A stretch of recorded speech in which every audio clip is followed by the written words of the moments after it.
Hello, Tony Rotten here. I have come to do a Rotten reading. This is going to be a fun one. This is from Libra Texts, Social Sciences. This comes from the University of Manitoba and Cleveland State University via the Global Text Project. It is moral development, forming a sense of rights and responsibilities. So the meaning of life theory says that as a collective group consciousness, whatever you call that, etherical being, we develop in the same stages that we do as an individual. In the age of Aquarius, we're teenagers. So, and if you don't buy that, our leaders can use our generational cycles and teachers, governments, whatever, to create an outcome in an adult that they're looking for in 20 more years. And so if you don't believe the other thing, you can most definitely believe that. Lots of money into generational research studies. And this is part of that research. Our moral development. So as a child, we have our moral development, and this is something that grows and matures. So I'm going to read this article. It's a raw read, so I might say things wrong. Get over it. Morality is a system of beliefs about what is right and good compared to what is wrong or bad.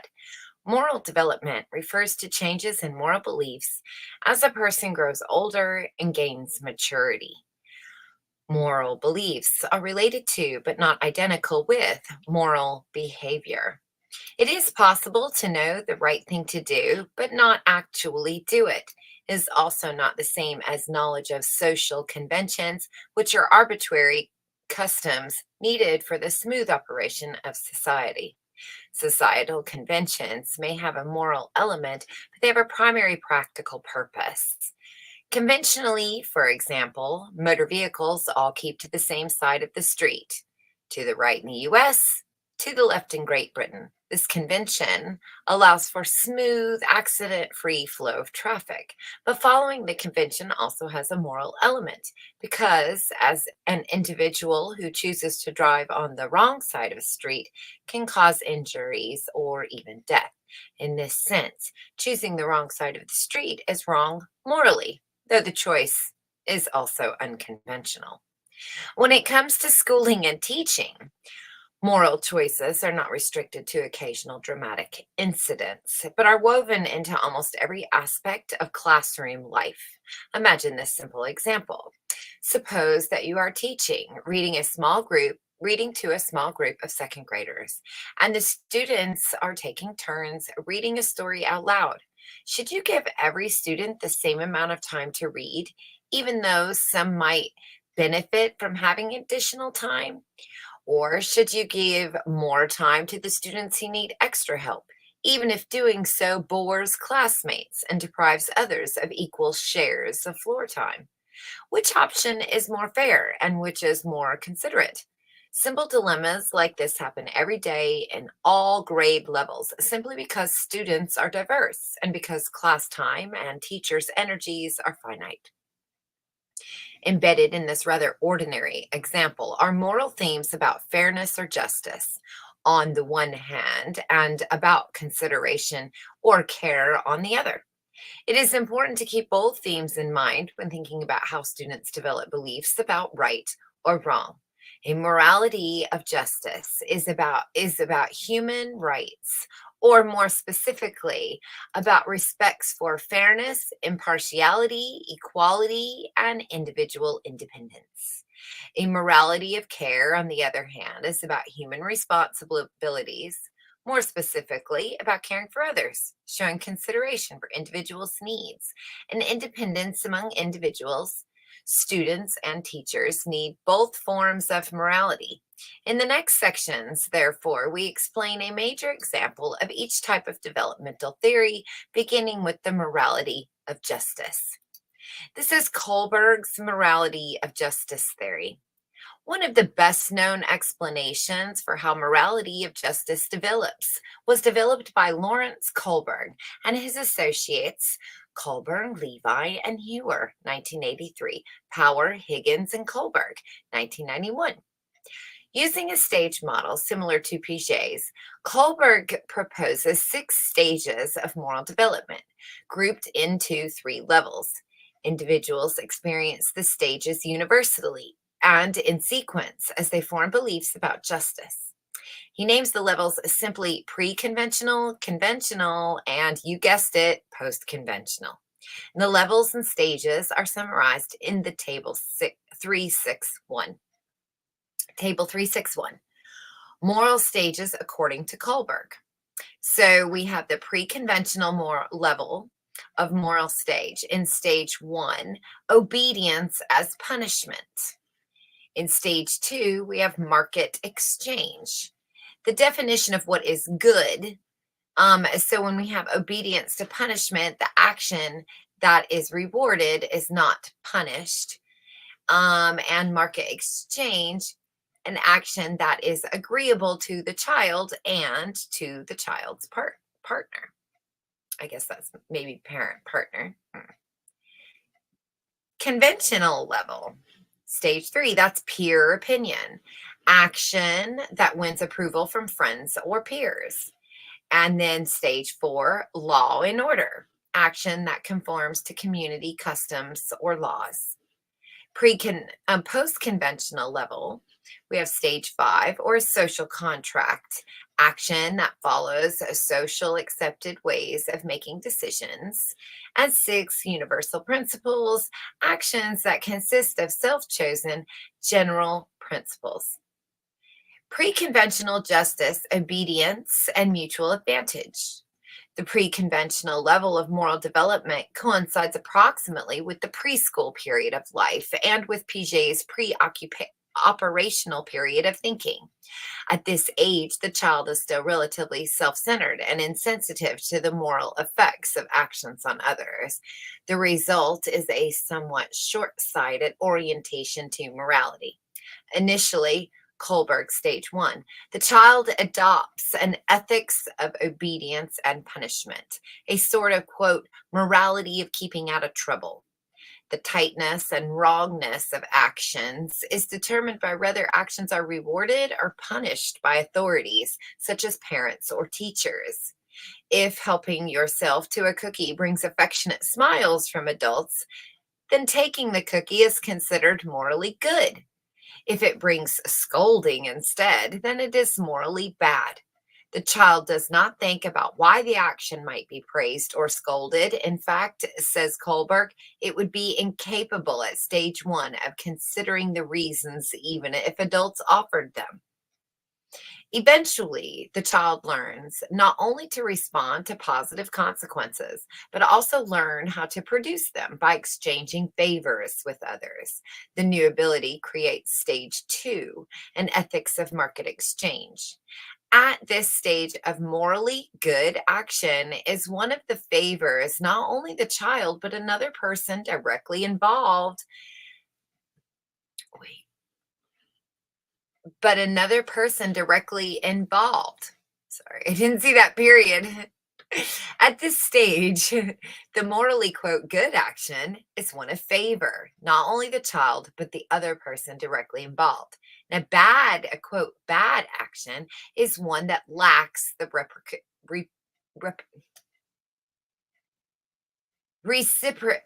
reciprocity. Reciprocity. Fuck. Somebody reciprocates something. Reciprocity. Ah. If trading the sandwich from your lunch for the cookies in your friend's lunch is mutually agreeable, then the trade is morally good. Otherwise, it is not. And this perspective introduces a type of fairness into the child's thinking for the first time. But it still ignores the larger context of actions, the effects on people not present or directly involved. In stage 2, for example, it would also be considered morally, quote, good to pay a classmate to pay a classmate to do another student's homework, or even to avoid bullying or to provide sexual favors, provided that both parties regarded the arrangement as being fair. Conventional justice, conformity to peers and society. So during the middle stage, this is what we had when we were younger, and then we start to move it. This is what I think we were having, and we're finally recognizing like it's popping now. It's at a popping stage, which means this is the next go. So conventional justice is where we're heading right now. And then we probably will never get to this one of post convention justice, because these two right here just keep playing out over and over again as a society. So when we're not just talking about an individual person, but we're talking about a collective or an entire, consciousness of a group, and they're all in a childlike state, or 13, which is what I say we are, then this is where we're at. So this next section is going to kind of tell you an idea of what to expect, what's on its way, what's here, what we can, start to understand will happen as a whole world for us right now, regardless of your age. As children move into the school years, their lives expand into a larger number and range of peers, and eventually as of the community as a whole. And the change leads to conventional morality, which are beliefs based on what this larger array of people agree on. Hence, Kohlberg's use of the term conventional. At first, in stage 3, the child's reference group are immediate peers. So stage 3 is sometimes called the ethics of peer opinion. Now we have that right now. So we're all dealing with peer opinion. If peers believe, for example, that it is morally good to behave politely with as many people as possible, then the child is likely to agree with the group and regard politeness as not merely an arbitrary social convention, but a moral good one. This comes in with, communism and, you'll own nothing and be happy. That. That's just this idea. Everybody's doing it, it's good. It's the right thing. This approach of moral belief is a bit more stable than the approach in stage 2, because the child is taking into account the reactions, not just of one other person, but many. But it can still lead astray if the group settles on beliefs that adults consider morally wrong, like shoplifting for candy bars is fun and desirable. So if everybody agrees, then there's nothing wrong with doing it, right? And this is why this is the mentality that gangs and criminals will fall under, these types, bullying little, groups, and, swiping, ladies' knickers off the line. I don't know what they do. Eventually, as a child becomes a youth and the social world expands even more, he or she acquires even larger numbers of peers and friends. So here's where we're coming into this idea here, and as a group, global domination. He or she is therefore more likely to encounter disagreements about ethical issues and beliefs. And have we not been seeing that with masks and loosey juicies? Resolving the complexities lead to stage 4. So in generational studies, this is where you're going to see the crisis then have a sense of law and order that comes after it. So there's this crisis, and the peer group seems to be, and then we all start to understand, as we expand, these disagreements about these old ways and new ways, and is it okay? And then we get law and order, then we get the Bill of Rights, then we get some type of, so everybody's fighting here. This is where all the wars are going on during this life cycle. So this plays out with um, Kohlberg is saying here will play out on a macro level if we look at generational studies. So resolving the complexities that leads to stage 4, the ethics of law and order, in which a young person increasingly frames moral beliefs in terms of what the majority of society believes. This is what we're going to start to get. Like we're having it, it's en masse. Now, an action is morally good if it is legal or at least customarily approved by most people, including people whom the youth does not know personally. And this attitude leads to an even more stable set of principles than in previous stage, though it is still not immune from ethical mistakes. And we saw that with the transgender movement on our children. The kids were completely, brainwashed in schools because of their peers, and this is good and that is good. And everyone look at they, as far as they're concerned, everyone is doing it. Everyone is kissing a girl, right? Everyone's doing it as far as they're concerned. That's what their world looks like. They don't have the same view that we do, and their school and people around them, peer group, has a lot of say in there, and that's exactly what it's talking about.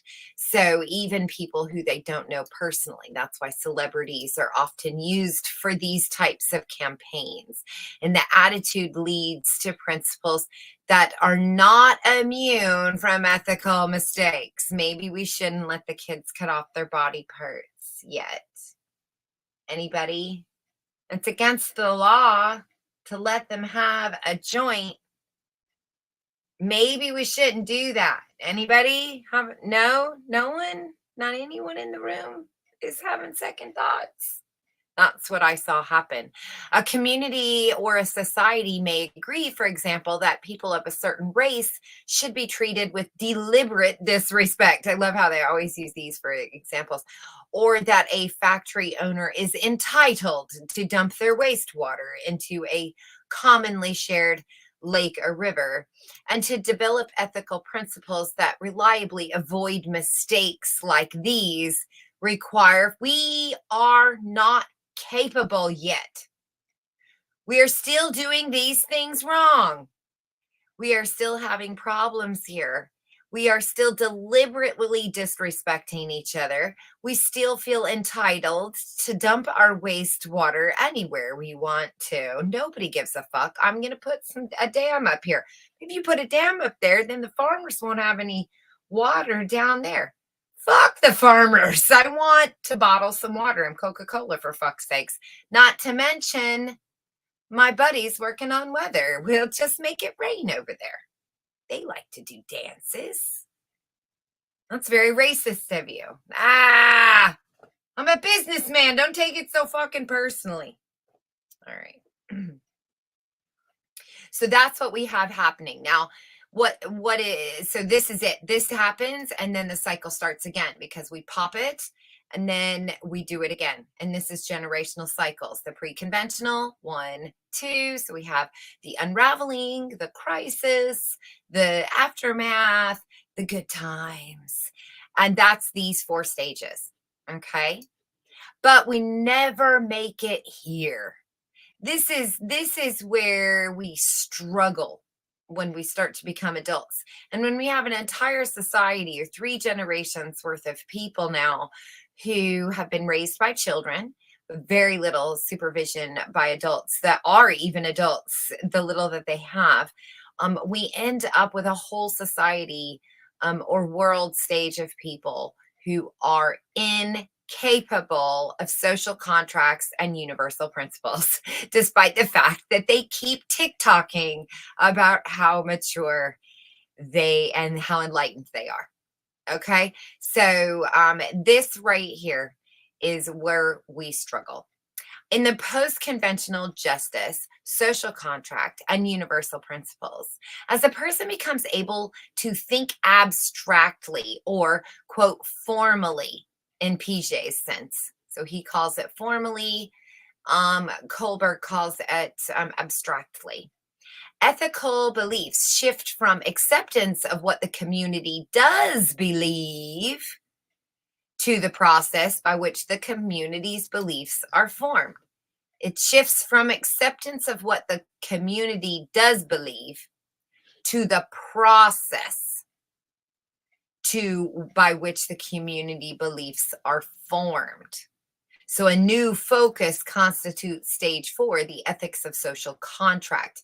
Now an action, belief, or a practice is morally good if it has been created through fair, and don't forget that word, democratic processes that respect the rights of the people affected. This is what we're trying to do, right? And we would have had this, say, like in the Ten Commandments, we would have had this happen again when we have, a Bill of Rights, or whatever your country, your independent letter of independence, whatever that was promised to you, you have the right of. So just about every Western country is going to have this ethics of social contract. Now it's being challenged as we're moving through a new stage of crisis and deliver.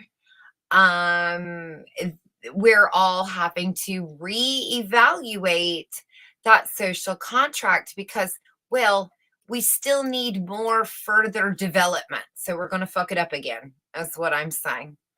So now, consider, for example, the laws in some areas that require motorcyclists to wear helmets. In what sense are the laws about this behavior ethical? Was it created by consulting with and gaining the consent of the relevant people? Were cyclists consulted and did they give consent? Or how about the doctors or the cyclists' families? Who got to decide this law?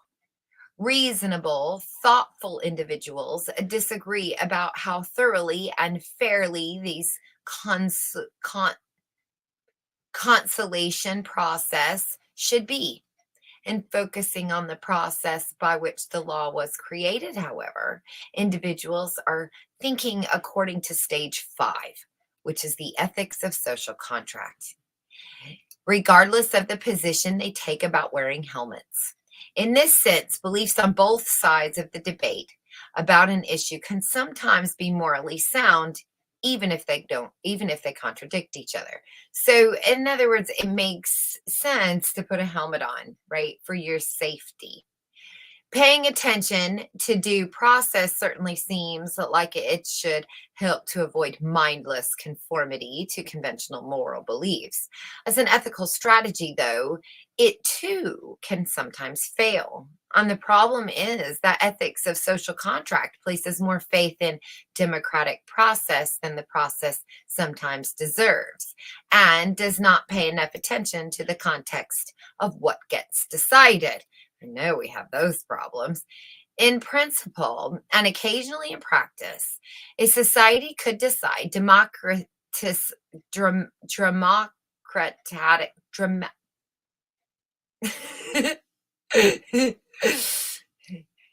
that word, democratically. Thank you, brain.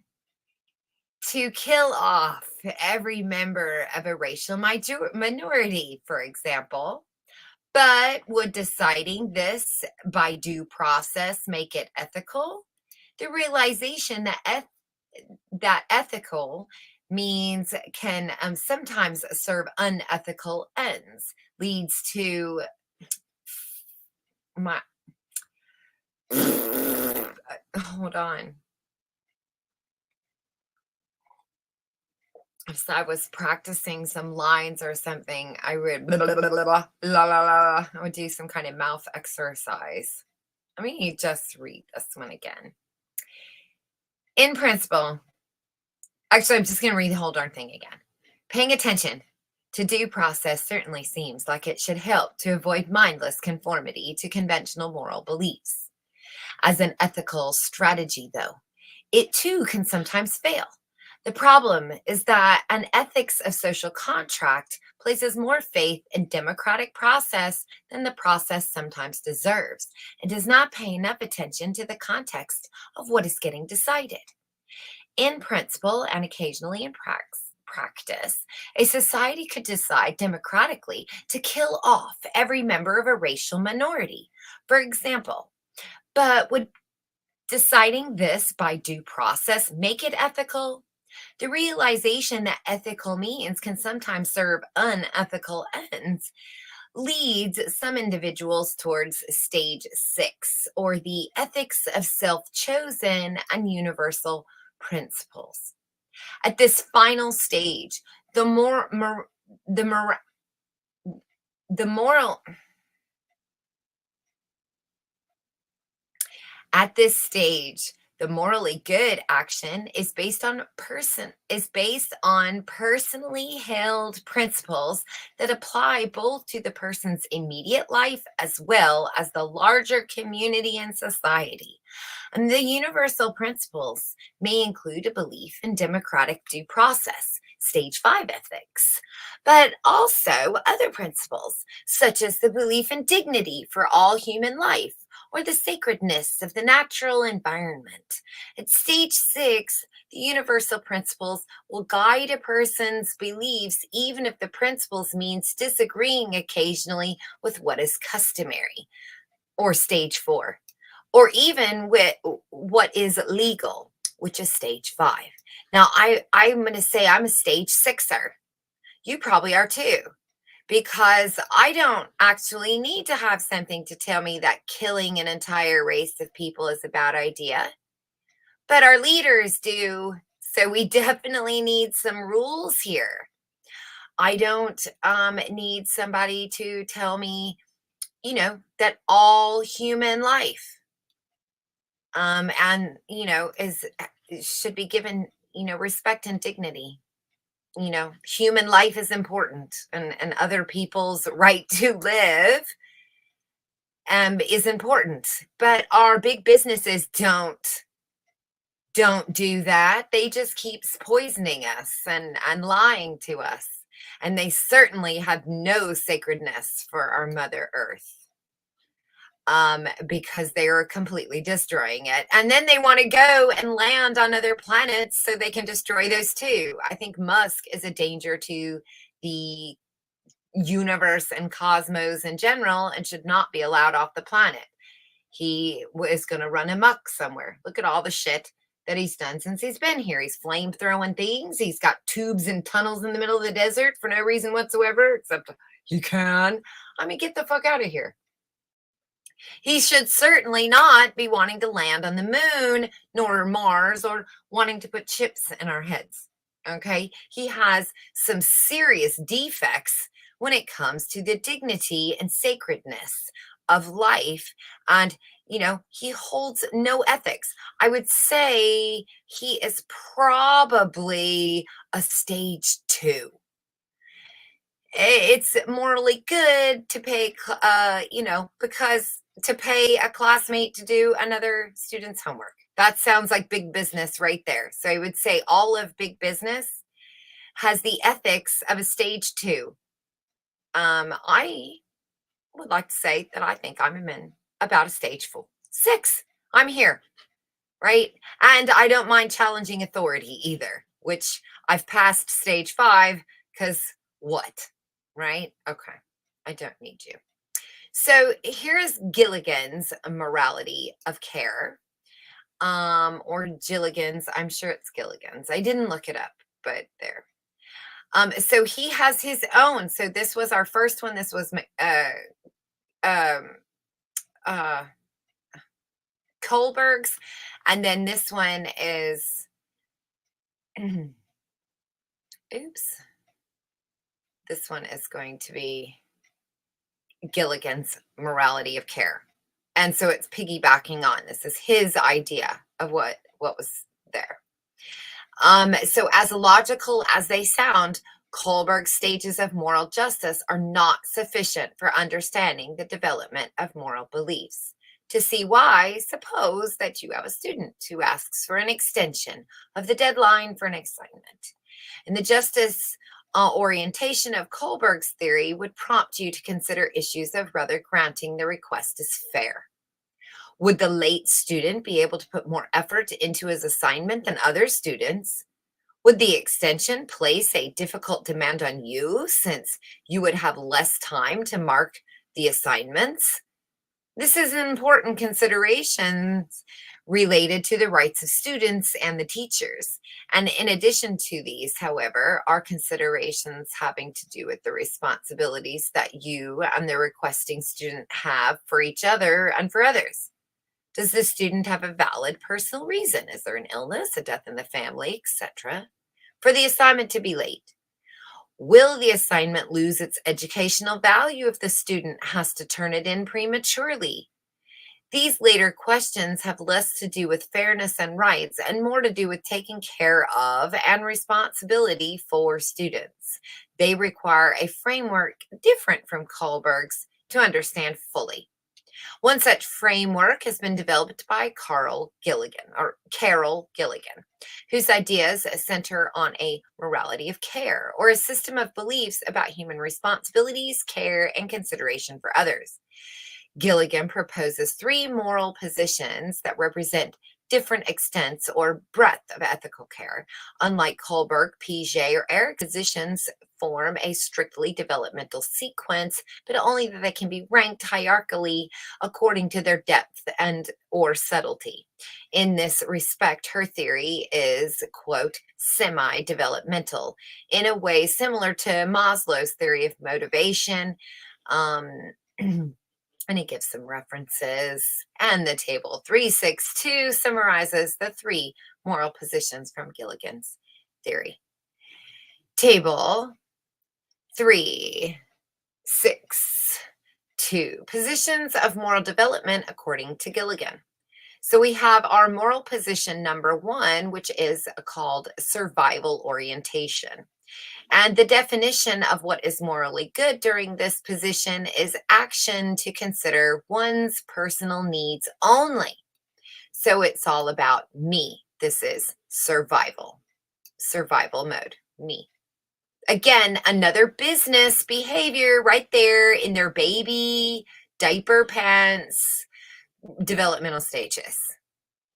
Number two, conventional care, an action that considers others' needs or preferences, but not one's own. Position three is integrated care, action that attempts to coordinate one's own personal needs with that of others, or what I like to call self-love. Position one, so what is survival orientation? Caring as survival. The most basic kind of caring is survival orientation, in which a person is concerned primarily with his or her own welfare. If a teenage girl with this ethical position is wondering rather to get an abortion, for example, she will be concerned entirely with the effects of the abortion on herself. The morally good choice will be whatever creates the least stress for her and that disrupts her own life the least. Responsibilities to others, like the baby, the father, and her parent, play little or no part in her thinking. Big business. As a moral position, a survival orientation is obviously not satisfactory for classrooms on a widespread scale. If every student only looked out for himself or herself, classroom life might become rather unpleasant. Nonetheless, there are situations in which focusing primarily on yourself is both a sign of good mental health and relevant teachers. For a child who has been bullied at school or sexually abused at home, for example, it is both healthy and morally desirable to speak out about how bullying or abuse has affected the victim. Doing so essentially looking out for the victim's own needs at the expense of others, including the bullies or the abusers. Speaking out in this case requires a survival orientation and is healthy because the child is taking care of himself. Position two, the conventional caring. A more subtle moral position is caring for others. A person is concerned about others' happiness and welfare and about reconciling and integrating others' needs where they conflict with each other. In considering an abortion, for example, the teenager in this position would think primarily about what other people prefer. Do the father, her parents, and or her doctor want to keep the child? What? Why would the doctor want to keep the child? What the fuck? That just screams like underground bunkers. Don't worry, we'll keep your child. Put him on the train. I got another one, Steve. The morally good choices become weird. The morally good choice becomes a rather whatever will please others the best. This position is more demanding than position one, ethically and intellectually, because it requires coordinating several persons' needs and values. But it is also morally insufficient because it ignores one crucial person, the self. So, in other words, maybe you know, I don't want the baby. I'm not even going to bother. I'm not even going to tell anybody that I'm pregnant because it's all about me right now. And I got a big, you know, I don't know, promotion coming up and I don't want to be pregnant. They're going to fire me or they won't see me as part of the team. I think this happened to a lot of babies back in the 80s and 90s and 2000. But now this one gives you the idea of, well, I'll be willing to carry the baby, but I'm not going to keep it. So could I put it up for adoption? Does the father want it? That's where this would be example in that. I'm now thinking about someone else at the cost of self. In classrooms, students who operate from a position two can be very desirable in some ways. They can be eager to please. And just think about the age that we have this concept being created. Considerate and good at fitting in and work cooperatively with others. This is school age classrooms. And they're in that by nature, so they're born this way, and at some point when they reach school they start caring for others. They start learning how to take care of a pet. They have a Tamagotchi. You know what I'm saying? They're taking care of their own self. So students who operate from this are desirable. That's why we like them in school right here, because they're eager to please me. They want to please me. They want to do what I ask because they know it makes me happy. They're also considerate or polite. They tend to really practice those pleases and thank yous during this time. Yes, Papa. Thank you, Mama. And they're good at fitting in and at working cooperatively with others. Because these qualities are usually welcome in a busy classroom, teachers are tempted to reward students for developing and using them, so they get that extra whammy.